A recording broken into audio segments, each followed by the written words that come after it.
Okay, so I'm going to talk about measuring the performance of social media marketing in the charitable domain. Kick things off with a quick quote from Bob Hope.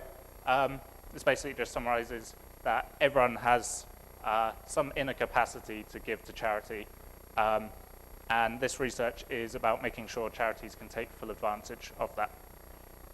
So quick overview of what I'm going to be talking about. I won't bore you by reading all that out.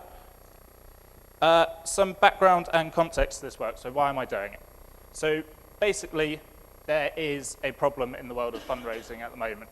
I'm sure you've all had that experience where you're walking down the street and you see a fundraiser ahead of you with like a clipboard and a donation tin, and you sort of have a panic in your mind, like, oh, I don't want to be stopped. I really don't want to be stopped. And you wonder whether you should turn around. This shows some of the possible routes you take to avoid the fundraiser. And you get closer to them, and they sort of catch your eye, and you make up an excuse that you've got to go and catch a train or something, and you carry on walking, but they sort of point out that the train station's actually in the other direction. You carry on anyway. And you feel bad, because 10 seconds down the road, you realize you don't even know what the charity was that they're working for. So obviously, this isn't a very good method for the fundraisers to employ. So there's been studies that show that the return on this is decreasing, and it's really not effective. So Seth Godin sums this up by saying people are better at ignoring you than ever before. So I guess this makes sitting through a conference presentation a bit more easier for you all. Similarly, Brian Miller sort of states that mass marketing and sort of these interruptive marketing techniques that people use are sort of not what should be used in today's world, where people just don't want to be interrupted. And he suggests that fundraisers have got to move to where people are already interested in. And so statistics on social media use make it clear that that is what the majority of people in today's world are interested in. So a bit of marketing theory for you. There's this analogy of a funnel where a marketing campaign goes out to a massive audience. They're squeezed through this marketing campaign, which acts as a funnel, and at the end, some supporters come out of the end, like freshly squeezed orange juice. But it's quite ineffective. You have to send out the same campaign to everyone, so for example, a TV campaign, and hope that in that audience there's someone that's going to be interested and will buy your product or donate to your charity. So Seth Godin suggests that this analogy of a funnel is flipped. So instead, you have a megaphone. And he says to use social media as the megaphone because it empowers an audience. You need a very small number of supporters to go and use this megaphone or social media. And that can get the word out to a massive audience. And it's more personalized than a traditional marketing campaign. So people are generally more likely to do something if they see that one of their friends is supporting a campaign or something. So this has massive potential to reach a huge audience and hopefully increase the returns for the charity. But it's not all good and simple. Marketing on social media brings in new challenges, so I'll talk about them for a few seconds.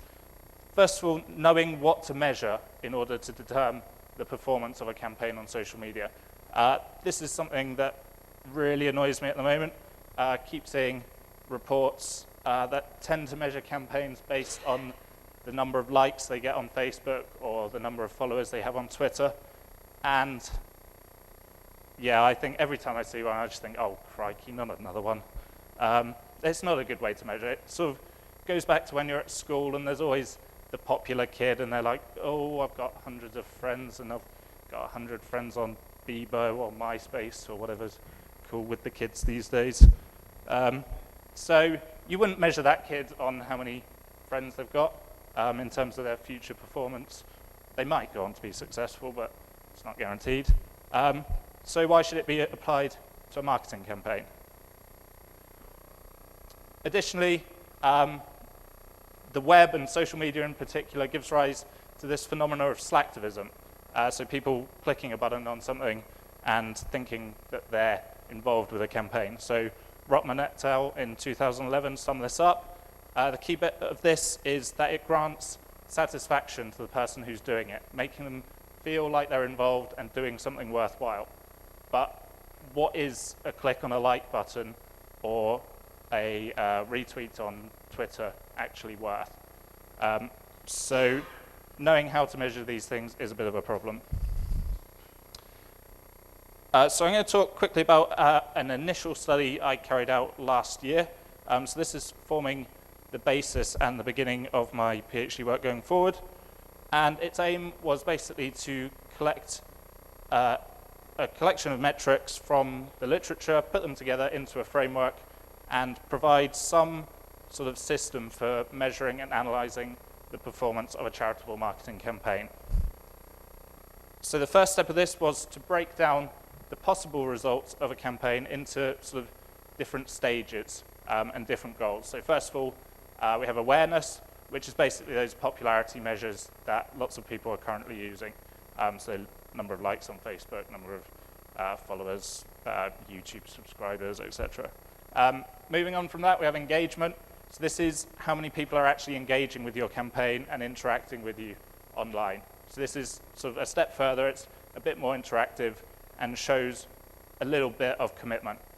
And finally, there's action and results, which is what the campaign is actually hoping to achieve. So this might be a donation, it might be signing a petition, or something like that. And so the focus of the study was to look at what could be told from social media itself. Going forward, I'll be using more methods, looking at actually interviewing the charities themselves. But for this one, we were looking just at what we could tell from social media. And it was sort of decided that determining the outcome of the campaign on social media at this point would be a bit unfeasible. So we looked at the first two stages of awareness and engagement and looking at differentiating them to see any patterns. And so this is the framework I came up with initially. It's split into two halves. So on the left-hand side, we have the performance over time. So that basically looks at all the tweets relating to the campaign and analyzes the performance over the duration. The right-hand side looks at the performance of a single tweet. So this may be something within that campaign that asks for some specific form of action. And the framework's then split into layers. So the top layer is the awareness metrics. So they're basically how popular and well-known the campaign is. Moving down, we have engagement, so replies and retweets, which are a bit of interaction. And then feedback percentage, which is the proportion of engaging people out of the total audience, and URL click-through rate, which is how many people have actually clicked on the link and followed through. So it was tested on an initial case study of two cases. We chose the Dogs Trust, which is a UK-based charity with the aim of rehoming abandoned dogs. And they were chosen because there had been media coverage of how they had attributed Twitter with successfully leading to rehoming of dogs. So they believed what they were doing and talking to people through Twitter was helping them. The second charity was the World Food Programme. They're an international charity aimed at providing food, it's in their name. And they were chosen because at the time there was the hunger crisis in East Africa. So it was believed they would be using social media to try and gain support for that. And so a custom program was written to access the Twitter search API based on the keywords shown there, which are basically their Twitter usernames. So that collected everything from them to them, mentioning them, everything regarding their campaigns. And this was run hourly to collect data. And the results were quite interesting. So this graph shows the proportions of the tweets during the time frame for each charity and their audience. And so what you can see is that for the Dogs Trust, there's a massive proportion of replies. So that's the light blue, which shows, well, which indicates that the charity is engaging in conversation with their audience. So both sides, high replies. For the World Food Programme, there's not so much of that. There's a lot of new tweets from the charity, a lot of retweets. And when we looked at the data a bit more, it was clear that they were retweeting themselves. So it's clear that their aim is just to spread news about what they're doing. And their audience sort of follows suit and retweets them a lot. They don't really reply. There's no interaction there. It's all about sharing.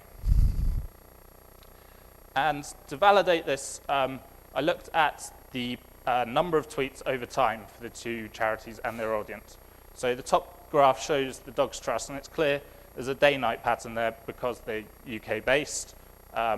So generally everyone goes to sleep except this guy who's up at 2 in the morning tweeting about dogs, as you do. And it shows that when the charity is tweeting, the audience is tweeting as well, which sort of supports that previous finding that there's probably some conversation going on there, showing some engagement between the charity and its audience. So that's a pretty good result for them. For the World Food Programme, there's not really any pattern there at all. They tweet every so often. Their audience is tweeting all the time because it's an international charity. And there's no real pattern at all to what they're doing. Looking at the performance of some single tweets during the time frame, it's clear that actually it's not as simple as that, just looking at the interaction over time. So the World Food Programme had a much higher click-through rate. So looking at this, it was found that Bill Gates had retweeted one of their marketing messages, and this had just led to a huge number of people on Twitter then clicking on the link and going to the page that they were promoting. So this shows that it's not all about how much you're doing on there, it's sort of to do with who follows you, and having influential followers can help. But for the Dogs Trust, they were still getting a decent feedback percentage, although decent, it's still 0.1%, so all these scores are fairly low. Some findings from this, we did successfully distinguish between awareness and engagement. The metrics we used are a start, so that we're going to look at more, and we're going to look at different social media platforms, but we're confident that we can distinguish these two stages. What we haven't done so far is link these to the final stage of action, to see which is more important for leading to a result of the marketing campaign.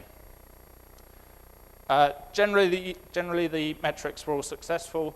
The URL click-through rate, there was a bit of a problem in that using the Bitly API to access this, you get a long list of sites and applications which basically are where the clicks came from, and you count how many came from Twitter.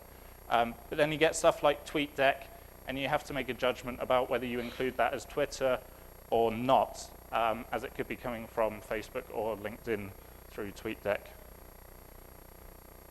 It successfully measures performance over time and of a single tweet. But again, we haven't looked at the final results of the campaign. So that's basically the next step. And the framework is suitable, we think, at the moment for measuring the marketing of charities on social media. We looked also at using the same framework for measuring activism on social media. It wasn't quite so successful because there's no central account to link all these things back to. So a lot of the metrics actually use the audience size, which I know I said was a terrible thing to do earlier, but it can be useful. So when you're looking at a distributed group like activists, you don't have this measure because you don't know how big the total audience is, as there's no Twitter account for it. Going forward, we've got a study planned after this conference to determine the reasons that charities are using social media. And the purpose of this is that we know exactly what needs to be measured.